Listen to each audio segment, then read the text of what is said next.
Clarity doesn't have to be this elusive concept. I believe that true clarity is achieved when we're able to make decisions and stand by those decisions. So that's the goal of today's episode. I want to give you the best framework, in my humble opinion, to get clear on your message and stop spiraling and stop overthinking it. Do you want to be seen as the go-to in your industry, get more sales, easily attract new opportunities, but feel overlooked online? If so, you are in the right place. Hey, I'm Eugenia, but you can call me E. I'm a marketing strategist, a wife, and a new mom. I learned the secret of how to be seen as an authority and have people think of you for new opportunities and more clients. If you're ready to get clear on what makes your personal brand unique, build a magnetic presence online, and get more eyes on your business, this is your next move. Did you know that I created a free bio builder designed to help you articulate and explain what you do, what makes you unique, and what's so special about the way you see your industry and the way you do things? I am super proud of this baby. It's called the Obvious Choice Bio Builder, and inside you will find a questionnaire. It's also going to have an AI prompt guide that you can use on ChatGPT to help you clearly explain what you do and really stop overthinking things. This guide really goes hand in hand with today's episode, so perfect pair, chef kiss. Download it for free at clearbiobuilder.com. The link, as always, is in the show notes. There's this popular personal brand phrase that goes something like, you are better equipped to serve the person you once were. And while I keep changing my mind on how true I think that statement is, I can tell you that on this particular topic of getting clear on your message, that statement is 100% true. And I know it because, and specifically in 2022, I spent so much money in different tactics, courses, mentors, and I could tell myself whatever I wanted. Like, I took a very in-depth course on evergreen funnels, but in reality, what I was trying to get was clarity on my message. Of course, it had different names. Like, that clarity I was seeking, I was looking at it with different names. So I took that course on evergreen funnels. I got a social media course. Another was a mentorship program to make my business reach 10K months. I worked one-on-one with copywriters, and the programs were wonderful. Like, I think I'm pretty good at choosing courses and programs. Like, I'm excellent at evaluating potential for a program for it to be good and to fulfill the promise. And if I'm trying to be positive today, I'm so happy that I have all that knowledge under my belt, and it's definitely useful when I work with clients. But at the time, I didn't take those programs because of my work with clients. I wanted them for myself. And I can tell you that they weren't the smartest investment. And I'm telling you, the shame I felt when I did my 2023 taxes and saw how much money I had spent, and I'm talking like six figures, like way over six figures, and I was still changing my mind every couple of months. So thankfully, those days are behind me. In the name of Jesus, I'm free. I'm free from that, from indecision, and from just purchasing courses, hoping to get something else. But yes, it happened. I'm not going to lie. And I know a lot of experts like to hide and tell that they never did a bad investment. But I want to be honest with you. You're my friend, right? So I know how awkward it can be. I know it happens at every stage. And that's why I'm not afraid to talk about it, because I've worked with clients that have been making 7 figures a year who have spent $10,000 on a weekend with an expert, hoping to get some message clarity.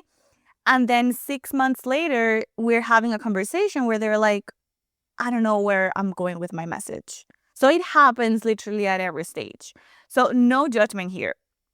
But pay attention today and really pull out your notebook, because I'm about to walk you through my clear messaging framework.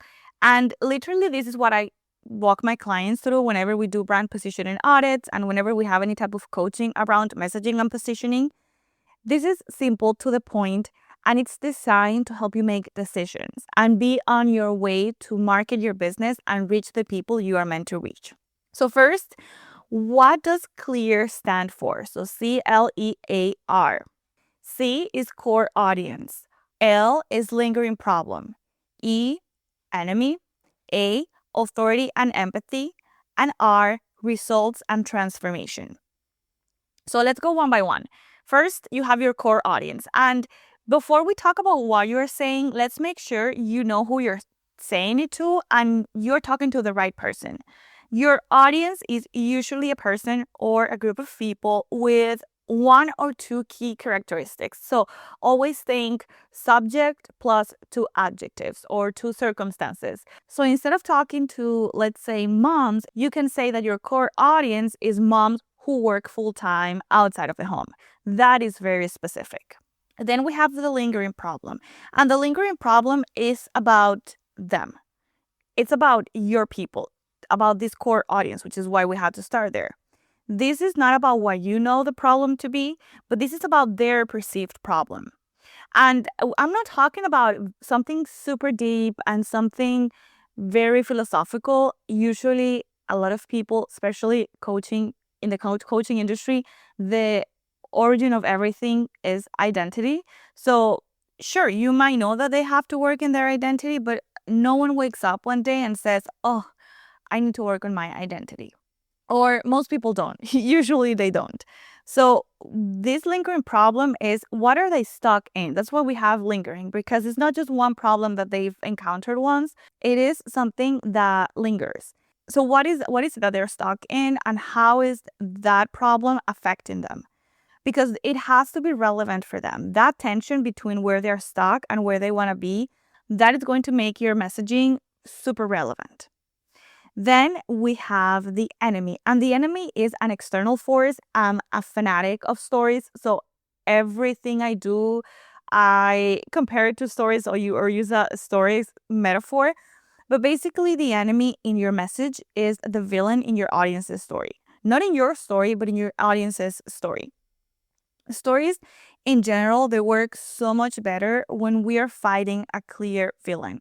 And that is exactly why Frozen 2 was so bad. But please don't make me go on a tangent. Um, what external force is fueling the problem your audience is facing, basically? Like that external force that is like on the way, that thing that you are battling.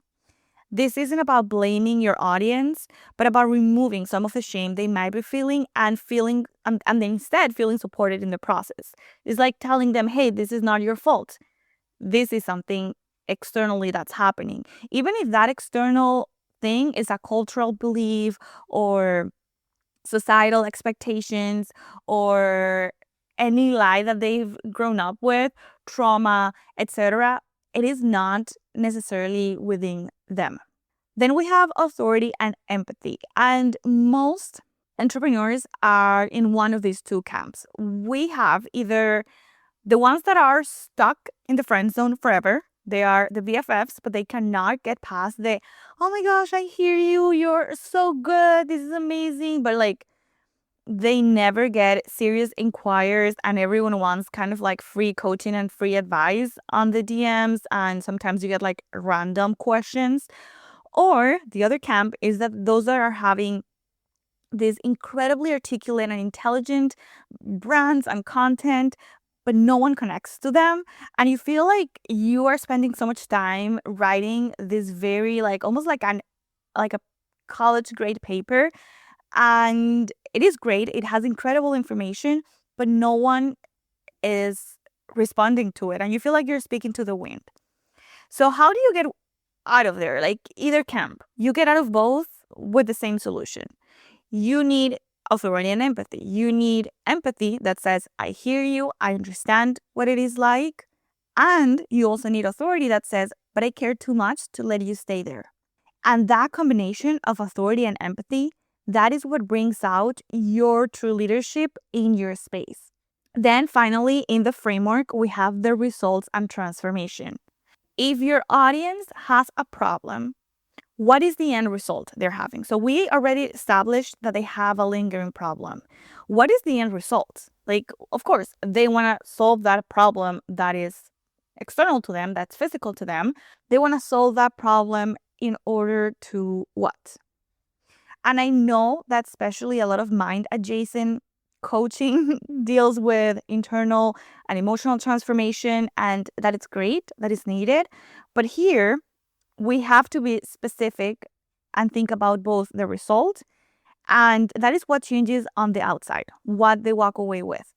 If you are a Pinterest manager, oh, at the end, you're going to walk away with your Pinterest strategy and 7 weekly pins, like exactly what you are walking away with, and the transformation. What shifts on the inside in how they feel or think. And I'm going to give you a little pro tip that is going to be great for consultants who basically deliver either reports or frameworks or manuals. Name that document that you deliver, name it something. It can be a blueprint, it can be your framework, it can be whatever it is, and give that document use cases. Don't just tell them, oh, here's your document, that's it. You need to end the document with next steps on how to use the document. So that's a little side tip because I see a lot of consultants struggling with this big time. So after you've defined every element of C.L.E.A.R, again, to recap, core audience, lingering problem, enemy, authority and empathy, results and transformation, after you've defined each element, put it all together. It's going to be time to connect all the dots and put it all together into one single paragraph. This doesn't have to be the paragraph verbatim that goes on your bio because probably is gonna read a little like a run-on sentence. That is fine, but we want everything in one single place. This is something that you can come back to whenever you're planning your content, you're sharing your story, communicating your value. I had a mentor who had a concept of message modules, and she had all her messaging modules as sticky notes, and then she would take all those sticky notes and play with them whenever she was writing a video promo, like an ad. She was doing a lot of video advertising for her clients, and I thought that was genius. So that's probably something that you want to try with your messaging now that you have this clear message. The point is, keep it close and come back to it anytime your own mind gets a bit too chatty or you feel like your content is spiraling. This message is your anchor. Is so foundational. And if you decide that your message is now clear, trust me, it is clear. You don't have to wait for external validation to think that to consider or to give the seal of approval. Of course, you can bring it to coaching. I'm happy to work through this with you, give you additional feedback, look at more than just your messaging. If you want to see how your brand is positioned, I'm happy to work on that with you. But you need to decide, this is done, this is it, this is my message. Your message can evolve. I'm not saying that this is going to be your message forever. Your message, of course, it can evolve, but not from a place of confusion, but from a place of growth, from a place of insight as you continue to learn more about your audience. Okay? I am rooting for you as always, and I see you back here very soon. Un beso. I hope you loved today's episode. If so, would you take 30 seconds and send it to someone who's ready to be seen as the go-to in their industry? Also, please leave a quick review for the show on Apple Podcasts. I love reading your comments. They remind me of those little notes you would send your friends in high school, you know? Okay, see you back here soon with the next episode. Un beso.